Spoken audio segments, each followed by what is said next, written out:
Hey, Jay here. We got yet another KTM project off-road bike, and this one's for Dirt Rider again. Really cool bike.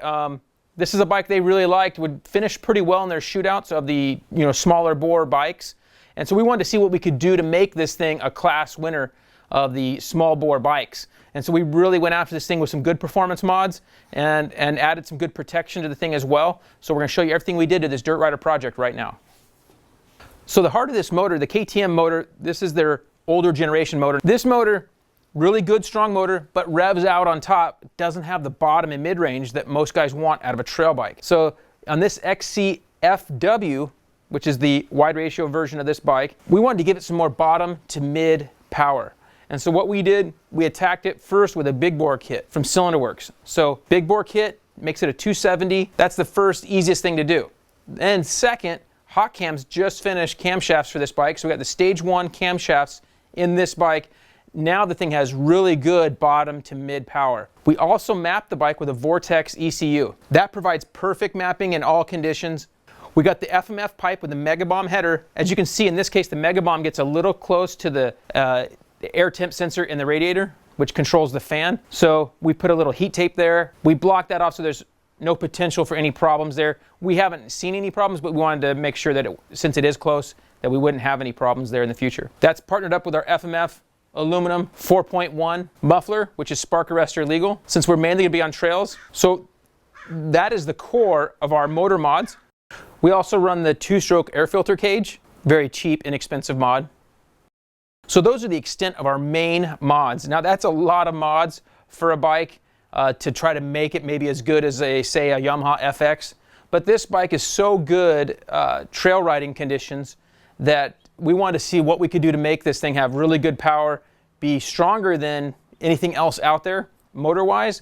And I think we've gotten really close to accomplishing that. And I think Dirt Rider is going to be impressed with the motor on this thing. So internally in the engine, we didn't do any head porting, which could have gained more power, but we wanted to keep this thing a little bit easier for the regular guy, so to speak, with just bolt-on parts. The big bore, the cams, the Vortex, everything is bolt-on. Fast Company makes some really cool foot pegs now to help reduce vibration and give you a large footprint on the bike. KTM Power Parts has some really nice frame guards. Orange, look really cool. KTM Power Parts makes a really cool shark fin, fits very nicely, and protects the Tusk rotor. The Tusk Impact wheel set are a great value, also just look amazing. Here we have the 18-inch mounted up to our Dunlop Trials tire. Great performing Trials tire in a wide range of off-road use, works great in the rocks and the roots and ruts. Up front, we have the Tusk Impact front wheel mounted up to an AT81, kind of our all-terrain front tire from Dunlop. Decal Works did a really good job of making us some custom graphics with these cool looking numbers. They do a great job of designing exactly what you're looking for. Moto Seat made us a custom seat cover for this bike. Right now this is the stock height seat. For myself, I run a little bit lower foam, which will go on when anybody under 5'8" or so can struggle with the height of some of the KTM trail bikes, especially the PDS bikes like this one. So a little bit lower seat foam from Moto Seat can help for those that are a little bit more challenged, let's say. So WP went after the suspension of this thing, and they know KTM's, of course. The stock bike is a little bit on being the W model is a little bit more, say, like a WR, for those that are familiar with Yamahas.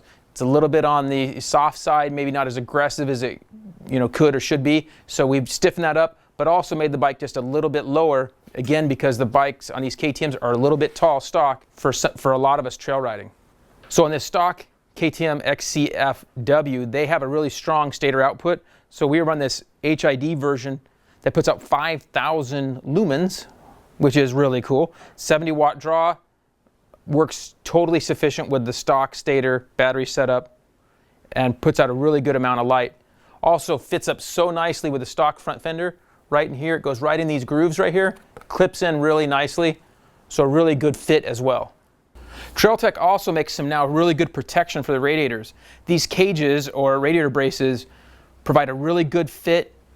Surprisingly, a lot easier to install than I thought, because I'm a moto guy, not liking some of this, extra protection. But busting a radiator on a trail can just ruin your day in life, because radiators are so expensive to replace, and also getting back to your truck, ruining a day of riding. So having good radiator protection is a must. The one thing I'll say is your radiators need to be straight to put these on. So you need good stock radiators to put these on, or they won't fit properly if they're already bent.